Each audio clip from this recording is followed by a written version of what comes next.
Hi කොහොමද ඉතින් ඔන්න මං අද යන්න මේ කොහෙද දන්නවද මම යනවා පෙටා. ඉතින් මේ ඇත්තටම එදා මේ හිරුස්ටා සිංකල එන ගමන් මම මගේ බෑග් එකත් එක්ක එතන හිටපු තව අක්ක කෙනෙක්ගේ බෑග් එක ගෙදර අරගෙන ඇවිදින්. ඉතින් මේ හත්ති දාගෙන දුවගෙන යන්නේ බෑග් එකත් එල්ලගෙන එයාට මේක ගිහින් දෙන්න. ඉතින් මේ මං වගේ හොඳට 100 තියෙන මේ යාළුවෙක් වලටත් ඉන්නවා මේ වගේ හොඳ තෑගි හම්බෙයි. ඉතින් එයාගේ ඇත්තට මේ අත්‍යවශ්‍ය බඩු ඔක්කොම බෑග් එකේ තමයි තිබිලා තියෙන්නේ. මම ඔක්කොම ගෙදර අරගෙන ඇවිදින්. ඉතින් ඔන්න බෑග් එක අයිතිකාරයාත් මට හම්බුණා. එයාට ඉතින් වෙච්ච විස්තරේ පැහැදිලි කරන ගමන් අපි දැන් හිතුවා පොඩ්ඩක් හරස් වීඩියෝ වලට රවුමක් ගහලා බලන්න. ඉතින් ඔක්කොගේම හරස් වීඩියෝ ඇවිත් ගමන් මට හිතුණා මෙන්න මේ තැන ගැන නම් ඔයාලට කියන්න ඕනේ කියලා. මේ තමයි 30 කඩේ. හොඳේ. මේක තියෙන දෙවෙනි හරස් වීඩියෝ. මෙතන තියෙන හැම බඩුවක්ම රුපියල් 30යි. ඇත්තටම මේ මෙතන තියෙන අත්‍යවශ්‍ය බඩු ගොඩක් තියෙනවා. කොන්න බෝල්, පොඩි ක්‍රේයොන් කටු, සුපර් ග්ලූ, ස්ටෙප්ලර් ඕන එකක් රුපියල් 30යි. ඉතින් එක දවසක් කරගෙන පාවිච්චි කරලා ඇති නේ රුපියල් 30ට ඉතින් පාඩු නෑ. ඉතින් පෙට ආවොත් දෙවෙනි හරස් වීඩියෝ 30 කඩේට ඇවිල්ලා යන්න. ඊට පස්සේ මේ තියෙන්නේ මං ආසම තැන. තෝඩු මං හරි මාසයි මේ ටැමිල් වයිබ් එකට. ඉතින් දෙවෙනි හරස් වීඩියෝ ගොඩාක් ස්පොට් කීපෙම තියෙනවා මේ තෝඩු තියෙනවා මාකට් එකේ. ඉතින් මේ එක පාට වයි වර්ණ තෝඩු මේක ඇවිල්ලා ටැමිල් වයිබ් වුණාට අපිට ඕන ඇඳුමකට මේක මේ අනින්න පුළුවන් ක්‍රොප් ටොප් කියලා ගවුන් කියලා නේ මේ තෝඩු කියන එකේ වෙනම ලුක් එකක් එනවා.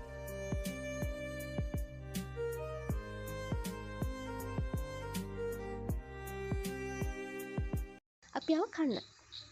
දවල්ට කන්න ආවා. ඉතින් අපි දෙන්න ඕන කන්න පටන් ගත්තා. ඉතින් මේ දන්නවද මම මේ කෝල් එකක් බොන්නේ මාස 3කින්. මගේ වොයිස් එක අවුල්ලයි කියලා මම මාස 3ක් කෝල් බිව්වේ නැහැ. ඉතින් සමහර ජීවිතේ අරමුණු වලට අපි කියන්නේ කොච්චර අරමුණු වලට කැමතිද කියනවනම් ඒ වෙනුවෙන් කරන කැපකිරීම කොයිතරම් කටුක වුණත් ඒකේ කටුක බවක් අපිට දැනෙන්නේ නැහැ.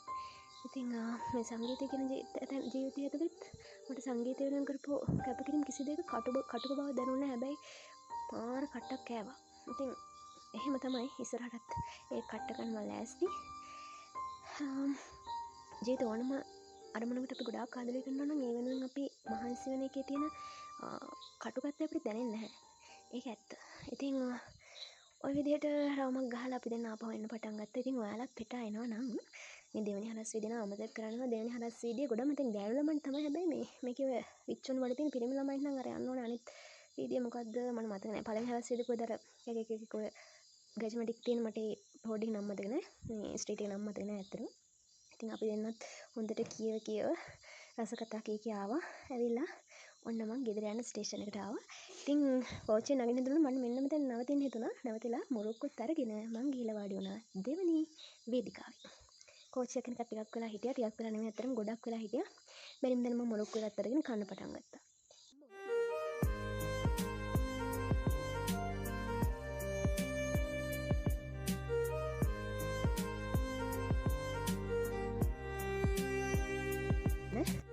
ඉතින් මං ගත්තේ වලට පේන්න බැරිවුණා. මේ ඉතින් මං ගත්තේ ඒවා චූටි පාට කොණ්ඩ බූල.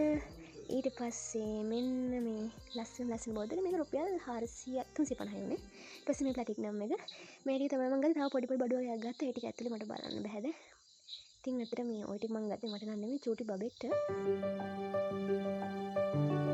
ඉතින් මට අද හිතුණා මේ සමහර ජීවිතේ ගොඩක් අර ස්ට්‍රෙස් දැනෙන වෙලාවට එහෙම නැත්නම් මොකක් ප්‍රෙෂර් එකක ඉන්න වෙලාවක පොඩ්ඩක් මේ එළියට බහලා තනියම නම් කමක් නැහැ. ඉතින් හැමතිස්සෙම අපිට ජීවිතේ කවුරුත් නැහැනේ. තනියම හරි පොඩ්ඩක් එළියට බහලා ඇවිදිද්දි පොඩ්ඩක් අර මයින්ඩ්සෙට් එක වෙනස් වෙනවා. try කරලා බලන්න.